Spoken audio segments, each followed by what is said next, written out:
You're not too small not to be hacked, unfortunately. You're not going to be big enough to make the news. The numbers are there. And the more upsetting thing is if you're grossly negligent, there is jail time up to 5 years on this. So this is not something to take lightly. Every time I talk to people whose businesses are affected by it, they're kind of surprised that this is coming up. Cybersecurity. Unfortunately, with this is another one of those, is it nice to have? Today on Simple Sense for Small Business, we're going to be talking to Carl, the cyber guy, Prado. His presence on LinkedIn is quite stellar, and his mission is to make people aware of not only how a breach can happen and how to remedy it, but also a new impending FTC rule called the Safeguard Rule. It goes into effect June 9th. He shares about how just to being compliant and get an assessment, that could take up to 4 weeks. I was a little blown away. He has core-shattering stories. Simple Sense for Small Business, where we talk about big and small mistakes small businesses make. Hey, Carl, why don't you introduce yourself? A little bit about myself. I was born in an early age, and old joke, doing this for over 20 years. Cybersecurity and IT support. I am a trainer for continuing education for attorneys from New York State. I'm approved for that. I'm also continuing education for cybersecurity for realtors. I was just published. Do I have the book in front of me, or did I? I was published in October. We put out this book on Amazon. And it became a #1 bestseller in 2 categories. As part of that, I worked with the FBI. I got so many alphabets going. The FBI is part of a program called InfraGard.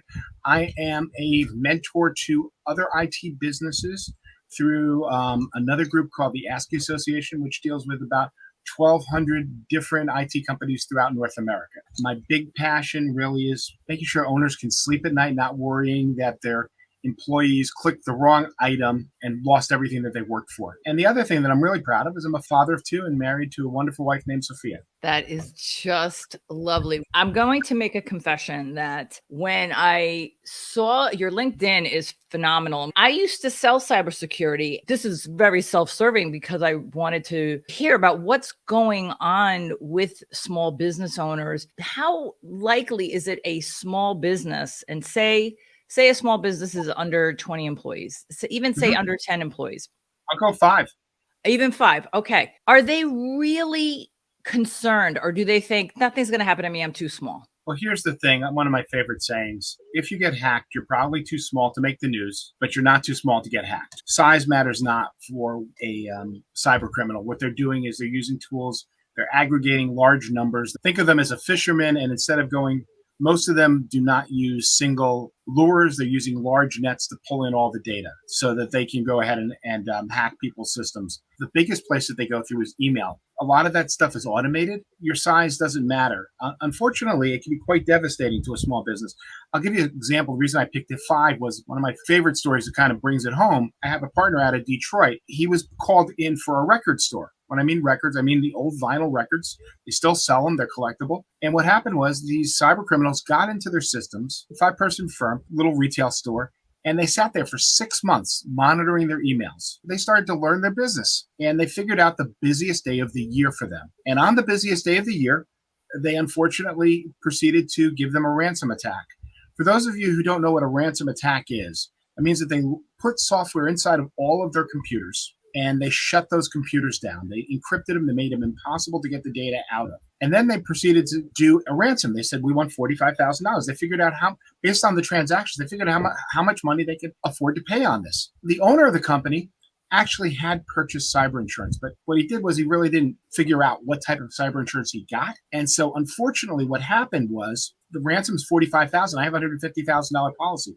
And the insurance company at that point said, well, we're not going to pay that out unless you do what we call a breach analysis. Now, breach analysis are pretty expensive. They require an attorney to be part of it. There's what they call a cyber breach coach, which is somebody like myself who also has a law degree on top of them. These normally run around $50,000, and they only gave them $5,000 up front. So they ended up having to take a short-term loan for $90,000, first part to pay up the difference for the breach analysis, and second to pay the cyber criminals to get the data back.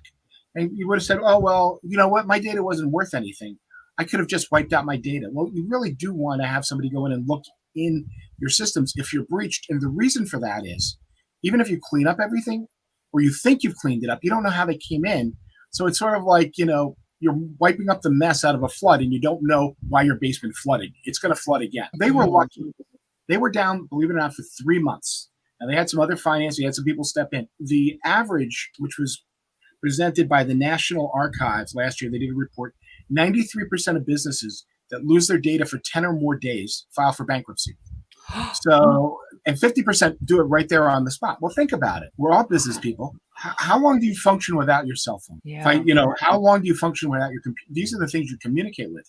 There's another story I'll take. I'll go on the other side of this, of how bad it can be, regardless of how much information, how much data you have. You can still go on their website today. Lincoln College out of Illinois. Now, Lincoln College was Abraham Lincoln's namesake university. It was sort of like Clemson in Illinois. And what they did first was they helped the African-American community. They started to give them degrees. This has been around for 156 years. They survived World War I, World War II, the Spanish flu, fires. I mean, devastating things. And 2019, they had their best year on record. Attendance was up through the roof. 2020, they get hacked. Again, the same things happen. They get shut down. Unfortunately, they did not survive. If you go on their website, they talk about this. They still leave the webpage open.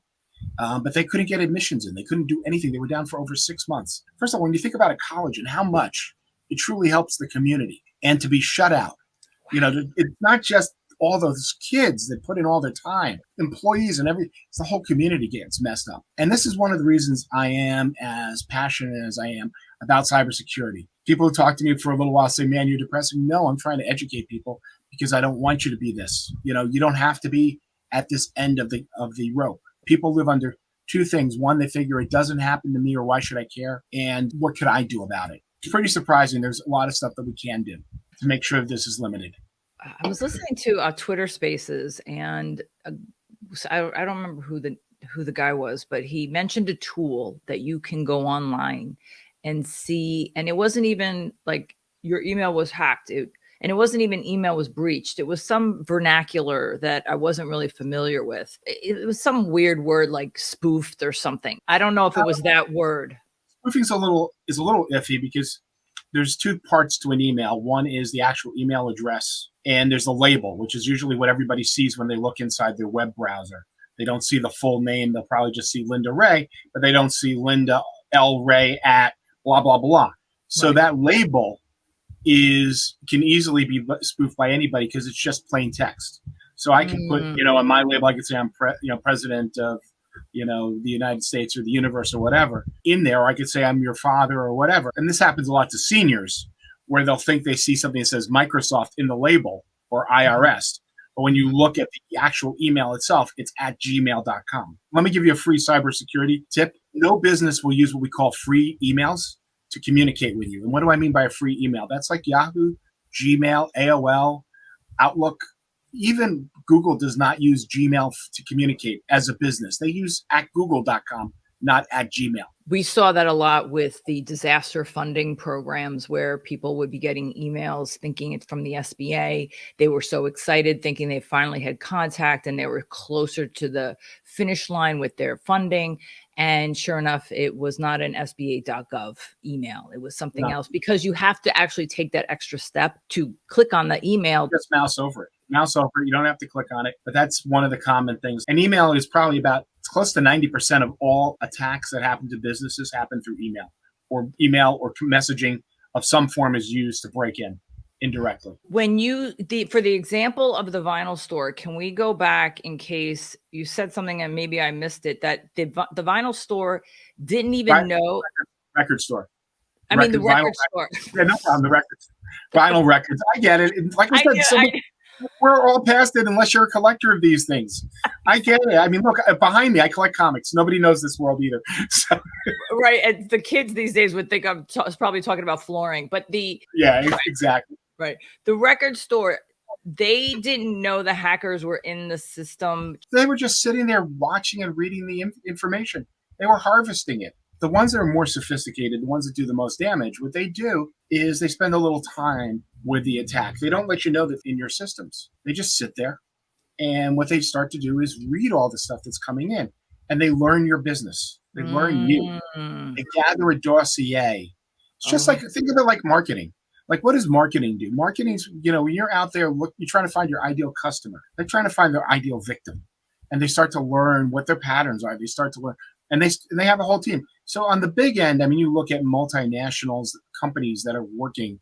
Russia was big on it until recently. China's still in the play. You've got a number of other countries that are just not our friends that allow these organizations to sit there. India, and I'm not saying that they aren't our friends. A lot of organizations where people turn a blind eye. And so you've got places where they will spend the time and resources, and they also have, you got to figure that the hours that they're paying these guys is next to nothing. A couple dollars a day is not unreasonable. And they're gathering this information. And from this, they put together an attack plan. Now you have several different layers. So for the low end, even like with a 5-person thing, once they determined that there was some money in there, they proceeded to say, okay, now we're going to put together an attack. So they figured that they can get $45,000, which is what they did. That was worth their time. When you sit there and you say, well, my business won't be, I'm going to ask you something that may sound a little rude, but how much money do you have in your bank account? How much do you have in your 401k? How much do you have in your house? It's not unreasonable or unrealistic that there's something called title theft, where somebody can actually steal the title of a house underneath you. And so when you start to talk about, in the Northeast, right here in this region, it's very hard to get a house under $500,000. People work and spend their whole lives building up this stuff.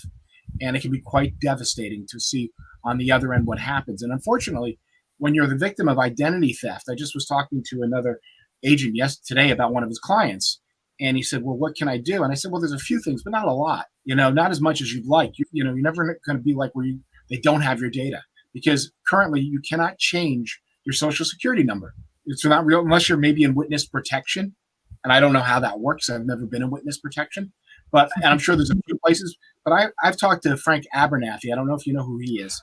He's the guy who did Catch Me If You Can. He's an interesting guy, very humble. He said he's the only guy who ever was a criminal that ever ended up working for the FBI.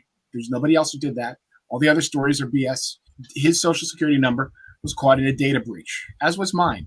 His was with North Carolina State. Their income tax whole system was breached, and all those social security numbers were out in the public domain. For me, it was T-Mobile. T-Mobile had all my data. What I end up doing preemptively is I did what we call a credit freeze, which means that I went to all of the reporting agencies and I proceeded to say, you can't run my credit. I password protected that unless I open it up for a particular period of time to open and close it. I say, even if you haven't been part of a breach, go ahead and do that.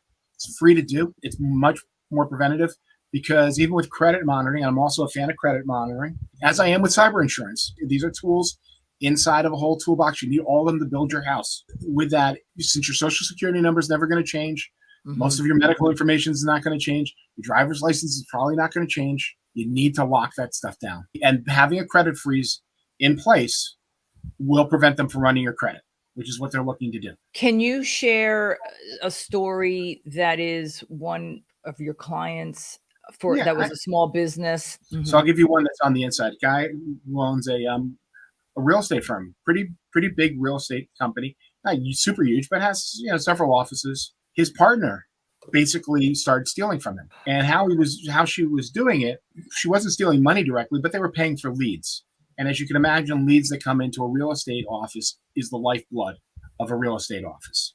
And so what she was doing was she was funneling those leads into a separate company, a shadow company. And so what we ended up doing, we proceeded to go in and find her email back, find all of the records, dig through there, and find out, she really was. And not only was she stealing, but out of a pretty large firm of like 150 employees, there were probably like 10 that she had actually just put inside of her whole little cadre. So we're talking millions of dollars that was able to be found and stopped through this, basically looking inside of certain messaging apps that she thought she didn't have, that nobody else had access to, but they were company apps. And so at that point, we had the rights to go in and pull all that data out, and we could see clearly how it was being done. And when people steal, people don't always just say, "I'm taking the money from you." People come up with their own story of why they should take this, why they need to do what they're doing. And in this person, they felt that the other person was an idiot and didn't deserve any of the stuff that this person had gotten. And so there was this little subdivide going on. Person didn't know any of this stuff, just started figuring out as he was tallying up how much he was paying for leads and what he was actually getting, that they weren't adding up. So we're talking millions and millions of dollars in commissions. That was my Yeah. question. How did he know? How did he find out that? It's affecting because, you're paying for the traffic to come in. You're like, well, why isn't this tallying up? And it took a while. So this was also in the heat of the market, where it's easier to have a couple things, 10, 15 houses, when you're doing a couple hundred. Don't rob from the poor, rob from the rich. They sometimes have, and I don't mean this, don't rob at all, but they have the most items in place. It's one of the classics, and I'll use a similar model. Stu Leonard's. I had a friend of mine who knew one of the managers back when they first opened the store, and I can't confirm this story, but this is what I've been telling because he told it to me. So if Stu Leonard's, if you're on here and you wanted this, please, the way I'd heard it, the rumors of it was that when they opened the store in Danbury, after a year, they've realized every week they were off by $25,000 a week. And they couldn't figure out why they were off. They were checking the cameras and everything else. What they realized afterwards is that they had 25 cash registers, which would be fine, except they only contracted for 24. What had happened was the store manager and one of the store managers and the contractor had come up with a scheme to make sure one of the cash registers was offline, off the system. So they would run the groceries through this one when he was on. They would turn it on only when he was there. They'd run the groceries through there, and they were pulling $25,000 a week just out of there. So when I say when you have a lot of stuff to watch, you need to put a lot of systems in place. Let's get into the meaty topic that you had on the top of your list, FTC Safeguard Rule. Now, when you sent that to me, I was like, do small businesses really have to know about this? I mean, what does it really mean? And again, self-serving, I wanted to talk about things that I know about or that I had experience with. And you were like, we have to talk about the FTC. So we're going to talk about the FTC. So let's get into it. Let me put the banner up here. The Federal Trade Commission Safeguard Rule, FTC for Federal Trade Commission, is a rule that's been in effect since 2003, but it basically dealt with banks, lending institutions. And what that is that they are required to safeguard consumer data, meaning social security numbers, not what we call non-published financial information, non-public. And so what they've realized as government has grown up in this technology age, just like when we had in the 1930s, when people didn't really understand the stock market, and we basically had a crash, and all of a sudden we started throwing regulations in to start protecting the consumer market. The same things are coming into place with data, and when people hand that over to businesses so that they can get credit issued for them. What the government realized, and it's not really just the banks now that have the credit.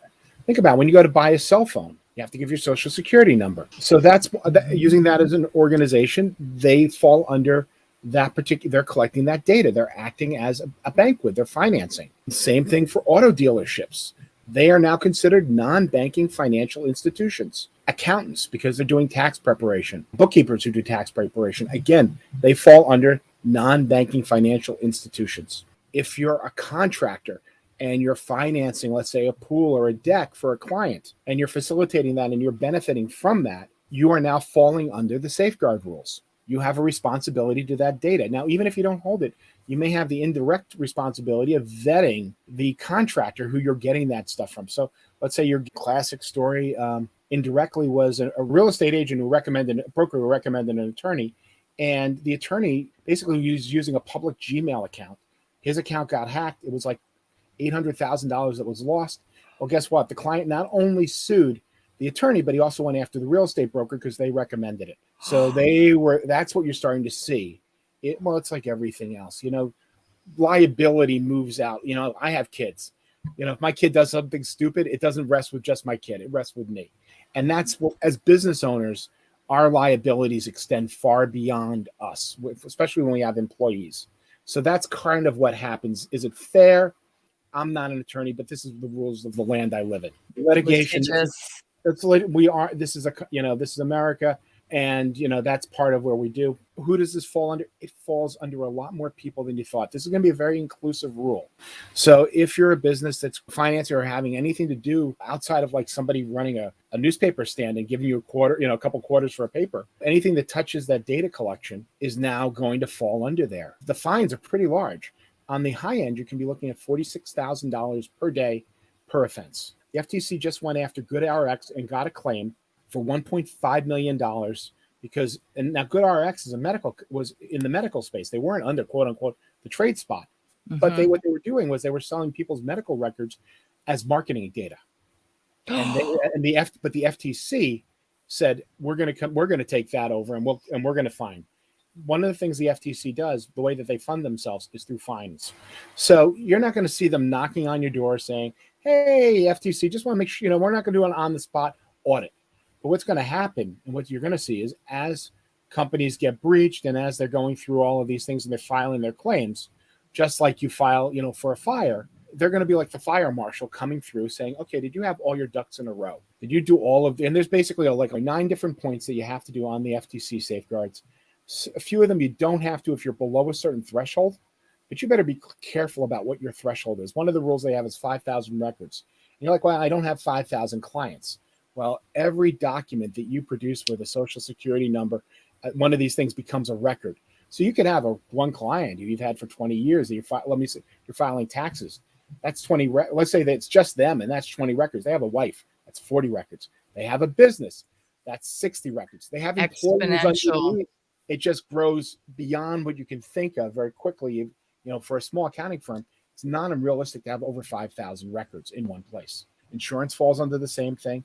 What's going to happen is people are going to get a very large shock as these breaches come through, unfortunately. That's one of the reasons I've been talking about. This comes into effect June 9th. June 9th, yeah, which is about, let me see, if we go to my website. Oh my gosh, you have a countdown clock. You go to A2ZBusinessIT.com. But this is affecting a lot of businesses. Now, if you go to the FTC.gov and you look at this, they list about 11 businesses. But what they've done is they've left it pretty ambiguous. And I've talked to several attorneys about that because they said that's great. That's how they operate. Is they don't, unless they name your business, like if you are an auto dealer, if you are a real estate appraiser, if you're an insurance company, accountant. These are some of the business, debt collector. These are some of the businesses that they've listed. If you're a college, you now fall under this because you're taking in all these financial aid packages, some form of training institution, anything that's collecting a social security number. The doctors have always had to do this. So you're starting to look at, or credit information of any type. How far back are we talking? That the rules now state that you can only keep data up to 2 years after you no longer need it. And now that's across because accountants may end the relationship with a client and are required to keep, I believe, up to 8 years, even though it says 2 years. So there are certain rules that one supersedes, and when in doubt, I'm not an attorney. You need to consult one for that data, and I have somebody needs to reach out. I have several people in my little wheel well, happy to help, with that. Yeah, there are clear rules that, you just can't keep your records. Like T-Mobile was keeping records of people just filing credit apps, 15 years ago. And that was, so, and the inside of that is people's social security numbers that don't change. Mm-hmm. They didn't need that data. I know with insurance agencies, by law, they're supposed to keep their files for 7 years because of claims, right? Yeah, because attorneys are the same way. With small business owners, this really falls with depending on the type of business, as you were mentioning, all the different types of businesses. So that's the trigger. Or what you're called a finder, you are facilitating and you're getting paid directly or indirectly because you're bringing a buyer and a seller together. Okay. That's also part of it. They're really looking at the full level of this. Now, some of this is going to come up to case law, but the ones that are clearly listed, it's 100% there. Mm-hmm. And if you're falling under the certain amount of records, basically, if you're maintaining these records, mm-hmm. there's a responsibility. Now, the states also have an overlap if something doesn't fall through this. We have the New York State Shield Act. Connecticut has a similar one, reporting and stuff like that. But they don't have the arduous fines that the FTC is there. And one of the reasons that they're looking at it is, when this cyber crime is not victimless, mm-hmm. all this money goes to two places. It either goes to organized crime or goes to terrorist states. So this is not going to help, Johnny get himself a new guitar or something like that. This is going to some pretty bad people. When you say the money's going to pretty bad people, what the cyber criminals, yes, who are operating this most of them are either organized crime, yes, some form or another, or the terrorist organizations. When you're a victim, you're funding indirectly these organizations. When you pay the ransomware, ransom fees out there, you're funding one of those two organizations. Right. But this FTC Safeguard Rule is to protect the consumer, their data, so that God forbid that, they're not a victim of identity theft.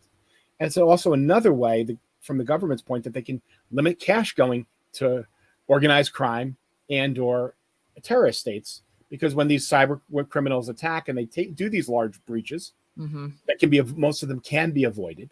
The insurance companies that are paying out these, ransoms for a large amount of them, that's not going to charities. With the FTC safeguard, there are businesses that have to do what exactly by June 9th? Well, first of all, they need to do what's called a cybersecurity risk assessment. First part, they actually have to, in most businesses, period, should do this, finding out, and that means, well, where's my data? How do I grade my data? Obviously, the takeout menu is not important, but employee HR records are, customer records are. How do we manage that? Where are they residing? Is it just in a computer? Is it on the cloud? Who has access? Who doesn't have access? We need to stress test systems. Are they compliant? Are they up to the best practices at the time? And they don't have to be quote unquote state of the art, but are they putting into service encryption at rest? You'll hear that term. That means if somebody stole the computer, they could, what was I going to say? They wouldn't be able to get the data because they don't have the passwords, because the hard drive has a special lock on it. If they were trying to intercept email, they couldn't read the information because that was locked down. So that's how it's done. So if you think about like money, you put money in a safe in the office. When it leaves, if it's a lot of money, maybe you put it in an armored truck. Well, encryption can act like that. That's one of the tools. So they want to see encryption and rest. Employee training, making sure your employees don't click on the wrong items, how to recognize items that are coming in and out. Another thing is having what we call a policy of how to behave, what to do when you're breached. It's never a matter of if you're breached. Look, if governments can be breached, small businesses can be breached. What you're doing is, think of it like a school. What was one of the things you did at a school? You ran fire drills. Why was that done? Not because you said we're never going to have a fire, but in case we have a fire, we need to know where everybody goes and who hangs out with what. Teachers have a head count, all this other stuff. You have a meeting place. What's the same thing? You have a policy that the employees know if something's breached, what's the reporting actions? Because one of the things is in the middle, you don't want to figure that out while you're panicking that you've been breached. So by doing that, you're controlling the outcome and you're mitigating the losses. So that's one of the things that you're doing. Like I had a client who made a mistake and got a bad guy on his computer. But what he knew was 30 minutes in, he realized he had made a mistake. He called me immediately. We had systems in place. So we figured out, okay, the first thing is I got to call Carl. Second thing I have to do, and so I went through and vetted the system. And we said, okay, now let's just check your credit. Make sure nothing's weird's going on right now. So that was a very small thing. It was annoying, and he felt embarrassed for that happening. But in the end, it really wasn't a disaster, as opposed to he didn't say anything. He waited 2 weeks, let the guy run his stuff, and started to see his credit, all these charges hitting his account. Oh, wow. That's incredible. That's the difference. So what you're doing, that's what you're doing. People go, and I'm going to break down two things, but there's a number of things along that way, which is what the FTC safeguards require. Some of them are reporting, whether if you're a larger organization. But one of the things is you need to appoint somebody who knows the systems. You just can't say, I'm putting a vast antivirus, the free version of an antivirus program on your systems and say, I know everything. If you're handling this, it's like doing your own taxes. Unless you really know what you're doing, you really should have somebody coming in and doing that. And the FTC has basically said, you need to have somebody who understands these systems, understands what encryption is, how to implement that, how to implement proper spam filtering, how to put certain types of monitoring in place. You just can't do that yourself or rely on that anymore because the data is just too valuable. For small business owners, if they have anything that meets the criteria of falling under this safeguard rule, they have to get a cybersecurity. It depends on what the level are, and that's, I'm always glad to do a free analysis and see whether they are or they wouldn't, whether they needed to go forward or not. I don't want to create a panic where there is none. It's far better to have thought you were when you were falling under FTC and you weren't, right, as opposed to you didn't think and you are and you had an issue. The thing that small business owners need to do before June 9th, essentially, is if you know that you fall under this rule, you have to have it documented that you did this Yeah, that you're in the process. assessment. Yeah, you needed to do this. There's a number of different things that you need to do. And honestly, at this point, if you're a business, it takes about 3 months to implement all the requirements if you fall under it, because just doing a cybersecurity risk assessment takes about 3 to 4 weeks to push out. And what you're using that for is your blueprint to see where your weaknesses are. Assessments start with where, it's like you're going to the gym. The first day you go to the gym, you're not going to be, knocking it out of the park, but you need to have some form of baseline to move yourself forward. And then to say, okay, these are the first things I want to plug right away and make sure that I'm not falling a victim of X, Y, and Z. And then the next things I got to bring into place over a period of time. I've been talking about this since last year. This isn't a new thing, but it's like everything else. Our attention, humans are procrastinators. This is very true. And the attention deficit economy, there's so much information out there. Having sold insurance, there were insurances that were easy to sell because if you wanted a car, you get the insurance. You want to buy a house, you get the insurance. When the price or the sticker shock of life insurance or disability insurance or long-term care insurance, there was no requirements by law to have to get that. So there was no urgency to it. I think now what's interesting is you probably in your business, for as long as you've been doing it, cybersecurity was a nice to have. One of the first questions I take when I look at a client, I say, do you have this? Because you need it. And I work with a number of insurance agents basically to train them. They're wearing so many hats, nothing against, I don't know how to sell insurance. I don't know coverages. But what you find is the technical side, they tend to get lost in. And when they try to present this to the underwriters, they don't necessarily know how to give the best deal to their client, because they don't understand, nor does the client know what they're signing. And I'm sorry to give another nightmare story, but it's out of Illinois. And it happened with Travelers Insurance. There was a company back in March. They filed, I forget, something instruments. They basically took out a cyber security insurance policy. In May, they filed a claim for $1.5 million. And Travelers said, oh, no. You don't. After they did the audit, they go, because they don't, as we both know, they don't just write a check. They say, we need to check our P's and Q's.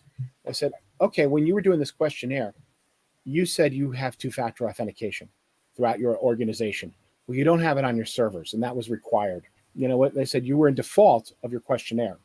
And because of that, we're not paying you. I believe what they did was they said, your contract's null and void. Here are your premiums back. Have a nice day. They took them to court, and the client or the potential client said, at the end of the day, unfortunately, Travelers is right, and they dropped the case. So Travelers won in that case. Wow. So, it's like people not understand. It's like saying I have anti-lock brakes on my car, and you don't. Quick interjection on when it comes to insurance, since insurance is a way to mitigate the cost to the bottom line, right? And also assistance to remedy the situation. One of the things that I found confusing when the carriers were rolling out all of the cyber policies, they have different types of policies depending on the type of company. It could be an endorsement versus a standalone policy. Yeah. So it is no wonder that someone could think they have a cyber policy, but because there's so many bells and whistles and safeguards, it's so easy to not have something you think you have and pay for something that you don't have. Or think you're underinsured. Like I just was talking to one agent, he said, there was another company that sold a cyber policy for $150,000 of coverage for $30 a month. And they're not an insurance company, but I can't name names, but their main business is not insurance. And I said, I don't know much. But I said, good luck getting paid on a claim. Because the problem is, even when you do know enough, they're going to come back in an audit to make sure that T's were crossed, the I's were dotted. If you don't understand the application that you're filling out as the client, and the agent doesn't understand that, as we both know, the underwriter only has two choices. One is to overcharge because they're protecting their bottom line, or the other is they undercharge and don't pay out. This $30 a month policy is going to go away. Oh, it is. Yeah, because these things don't. I've seen these come up. They try to have me be a reseller for these things, and they constantly are dropping these policies because once they start to pay them out, They realize they can't do that. It's unsustainable. What took so long for this to happen? Lobbying, good old, politics. We run slow, a lot of big companies, a lot of big industries in there. It was originally supposed to come out December 9th. The Chamber of Commerce petitioned the government, the Congress, and said, we need another 6 months. He said, fine, that's your last 6 months. Oh, wow. We've had this on the books ready to roll since 2018. COVID came in. There was a lot of little things that slowed stuff down, but they're saying, enough's enough. I don't want to say a word, but we are fighting certain political institutions. The government's looking at ways to make sure that this isn't happening. So one is to try and help there's a lot of stuff that they're doing right now as far as helping some of these big multinational cybercrime rings. They're saying, hey, you guys have to keep, businesses need to keep their stuff in order. And, locally, I'm in Westchester. Mm-hmm. Guy's one town over from me, 21 years old, graduate of Peekskill High School. He ended up getting arrested like 3 weeks ago because he was a major cyber criminal. He was penetrating the FBI's email system, sending emails on behalf of the FBI. He had a large dark web ring. So you don't need cyber criminals. Can be homegrown. They can be our local. They're right down the street. And as we go into a recession, and as we're going in there, you got people, when we're looking at these quote unquote great retirement or whatever, people are like saying, well, I don't need to go back to work. I can, this is an easy way. And I can tell you for $29, it's not very hard to hop, skip, and jump how to become a cyber criminal. You can start off on this wonderful career. And I say that sarcastically, but it's a very low cost entry to becoming a cyber criminal, and I'm not doing this to encourage you because look, once you're caught, your life is over. And the technical side is very low. It's not as low. You need to be a computer genius. As I like to say, I'm too pretty for jail.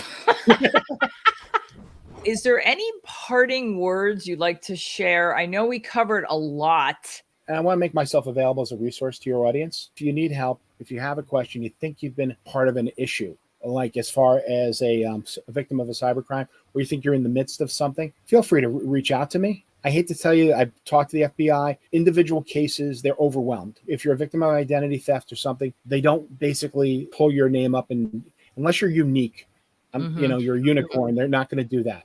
Or you're a high-end security risk because there's just too much. But what they do is they work in large patterns.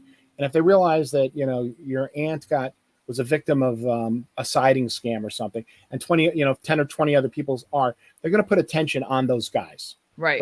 So that's how they work. And that's part of what I do. If you've got questions, I know that our conversation has probably raised a lot. It's a little confusing. The FTC has not made it easy. I'm very used to small business owners not being proactive, and I'm very used to them reacting in a time of crisis with something that's already happened that you can't fix it at this point. I mean, there are some remedies. The cost is already, mounting. If you think you're falling under any of the compliances, whether it's FTC or something else, there's a number of other ones. Feel free to reach out to me. If you feel like you've been a victim of a scam, I'm glad to give you some time as far as that's concerned to dig a little deeper and see if I can be of service to you. And this is by the way, for those that are just listening, the URL has FTC.A2Z businessit.com and the2Z businessit.com. That is very generous of you to make yourself available because there are things that just don't gel. I remember I had a photographer client and she was like, Linda, I love taking pictures. Math is not my thing. Insurance is not my thing. I don't even want to know because that's why I hire people. This is kind of nasty stuff too. And you apologized. Sorry for another crisis story. But unfortunately, because people are reactive, that's how you get them to move the needle to be proactive, is sharing the what if this happens and, worst case scenario. The sad part is it's not what if. It's like if you sold life insurance, it's not if somebody's going to die, it's when. It's mitigating that unfortunate event so it doesn't have a dramatic impact on the family unit, as much as possible, or the business. And it's the same thing when you're looking at cybersecurity. For your audience, if they follow me on LinkedIn, I'm constantly doing educational webinars and training because I really feel like that's one of the only ways that we're going to really turn the tide. The tools alone will not do it. It's really training people as well. Well, thank you, Carl. I really appreciate your time.